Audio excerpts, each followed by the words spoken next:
Hello students, today we will learn about science of medicine and surgery in ancient India.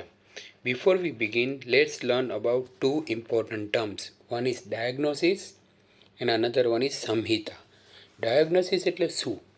Diagnosis એટલે કોઈ બીમાર હોય તો એની બીમારીના લક્ષણ જાણવા અને એના પરથી નક્કી કરવું કે આ માણસને કઈ પર્ટિક્યુલર બીમારી છે. બીમારીના લક્ષણ જાણવાની જે વિદ્યા છે એને ડાયગ્નોસિસ કહેવાય. ને બીજું સંહિતા. આ બુકમાં સંહિતા શબ્દ વારંવાર આવશે. તો સંહિતા એટલે શું?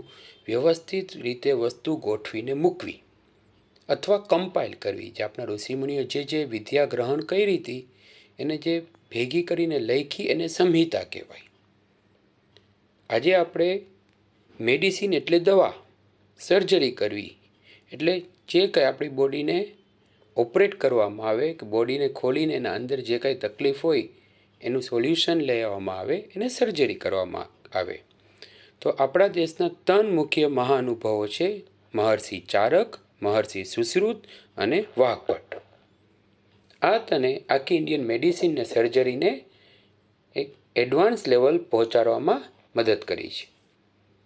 સૌથી પહેલાં આપણે વાત કરીશું મહર્ષિ ચારકની.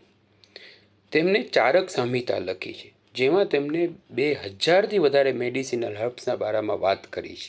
શું વાત કરી છે? તો કે કોમ્પ્રિહેન્સિવ મેડિકલ ટેક્સ્ટ છે કે એનું ફાઉન્ડેશન છે ઇન્ટરનલ મેડિસિન, કે શરીરના અંદર શું શું થાય છે. કેમ કે જાણકારી હોય તો તમે એને ઇલાજ કરી શકો ને.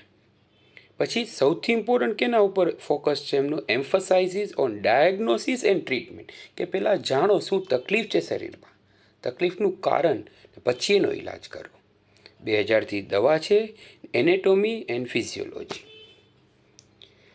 મહર્ષિ સુશ્રુત, ફાધર ઓફ સર્જરી, એમની બુક છે સુશ્રુત સંહિતા, જે કેના ઉપર છે? સર્જિકલ, જે અલગ અલગ ઓપરેશન્સ થાય એના બારામાં છે. ઓપરેશન આગળ આપણે વાત કરીશું, પહેલાં થોડીક બુકની વાત કરી લઈએ કે સૌથી મોટું યોગદાન શું એમનું? તો કે instrument sharp enough to split hair. વિચાર કરો કેટલું શાર્પ હશે કે એક વાળના 2 ટુકડા કરી શકે.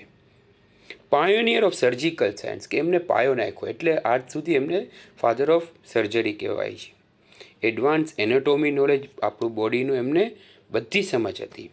પ્લાસ્ટિક સર્જરી કરતાં આવડતી ને કોમ્પ્લેક્સ એબડોમિનલ મતલબ પેટને લગતું. હવે ત્રીજા મહાનુભાવ છે વાઘભટ્ટ. તેમની 2 બુક છે, વાઘભટ્ટ સંહિતા અને અષ્ટંગ હૃદય. જો એમના બારામાં જાણીએ તો ઇમ્પોર્ટન્ટ મેડિકલ કોમ્પેન્ડિયમ, અષ્ટંગ હૃદય ડાયગ્નોસિસ ફોકસ. અષ્ટંગ હૃદય કેની બુક છે, કે એનું શાસ્ત્ર છે કે ડાયગ્નોસિસ કેમ કરવું, ડાયગ્નોસિસની વિદ્યાના બારામાં છે. ઇન્ટિગ્રેટેડ ચારક એન્ડ સુશ્રુત, જે ચારક અને સુશ્રુતની જે શોધ હતી એનાથી જોડાયેલું છે. Essential for all physicians, simple ચોખ્ખી વાત છે કે તમને ડૉક્ટર બનવું હોય તો તમને બીમારીની તો સમજ હોવી જોઈએ, બીમારીના કારણની, ને એમને એ જ બુકમાં લખેલું છે. ને વેટેરિનરી મેડિસિન કન્ટ્રીબ્યુશન, માણસનું તો હતું જ, જાનવરનું, ખાસ કરીને એ સમયના 2 ઇમ્પોર્ટન્ટ જાનવર, એ સમયના ઇમ્પોર્ટન્ટ મતલબ યુદ્ધના ધોરણે ઘોડા અને હાથી, એમના બારામાં ઘણી શોધ કરેલી છે. Herbal medicine, herbal science, એનરીચ with minerals and medicine from plants and animals, detail process of making medicine, classification, usage, બધું લખેલું છે એમને. કઈ કઈ દવા, એના પ્રકાર અને કેમ ઉપયોગ કરો, કેટલી માત્રામાં, કયા સમયે, બધી વસ્તુની સમજ આપેલી છે. હવે તમને કીધું હતું એમ કે સુશ્રુત જે હતા કઈ સર્જરી શીખાવીને ગયા છે?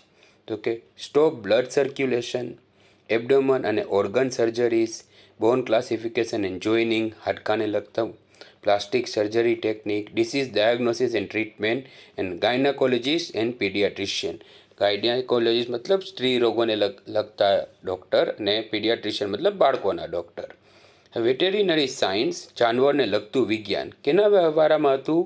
Books written on horses and elephant. Hasti Ayurveda એટલે એલિફન્ટ ડિસીઝીસ. સિલહોત્રા હતું એ હોર્સ કેરના બારામાં હતું. અશ્વશાસ્ત્ર એટલે ઘોડાના બારામાં. અષ્ટંગ હૃદય વાઘભટ્ટ ડાયગ્નોસિસના બારામાં. તો ઇન શોર્ટ, જે ચારક હતા તેમને ચારક સંહિતા લખી છે, જેમાં 2000થી વધારે હર્બ્સનું લખવામાં આવ્યું છે. સુશ્રુત જે હતા સુશ્રુત સંહિતા સર્જરીના બારામાં, અને વાઘભટ્ટ હતા વાઘભટ્ટ સંહિતા ડાયગ્નોસિસના બારામાં. આશા રાખું છું કે તમને બધું સમજ આવ્યું હશે. કોઈ પણ ડાઉટ હોય તો તમે કોમેન્ટ કરી શકો છો. Have a good day.